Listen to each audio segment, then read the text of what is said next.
Real লাইফে যা হয়। যাই এবার সন্ধ্যাটা তাড়াতাড়ি দিয়ে দিই। ধুর, প্রদীপটা নিভেই গেল। একটাই মাত্র দেশলাইয়ের কাঠি ছিল, কতক্ষণ ধরে ঘষে মেজে জ্বালালাম। আবার সেই এখন দেশলাই কিনে নিয়ে আসো, তারপরে সন্ধ্যা দাও। কতটা দেরি হয়ে যাবে সন্ধ্যা দিতে, আর মা আমাকে দুমদাম আজকে কেলাবে। এখন আবার গিয়ে দেশলাই কিনে নিয়ে আসতে হবে। এবার দেখো টিভি সিরিয়ালে যা হয়। আজ আমি আমার বরবাবু আর এই পরিবারের মঙ্গলের জন্য ভগবানের কাছে এই প্রদীপ জ্বালিয়েছি।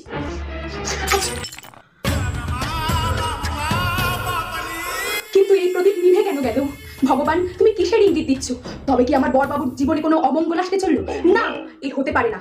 আমি বেঁচে থাকতে আমার বরবাবুর জীবনে কোনো অমঙ্গল আসতে দেবো না। আমি ঢাল হয়ে দাঁড়াবো। আমার পরিবারে আমি কোনো ঝড় আসতে দেবো না। আমি ঢাল হয়ে দাঁড়াবো। সেই ঝড়ে আমাকে উড়িয়ে এনে যদি রাস্তায়ও ফেলে দেয়, আমি রাস্তা থেকে উঠে সে আবার ঢাল হয়ে দাঁড়াবো। ভগবান, তুমি আমাকে বুদ্ধি দাও, তুমি শক্তি দাও, তুমি বলে দাও যে কি বিপদ আসতে চলেছে। আজ তোমার পরীক্ষা ভগবান।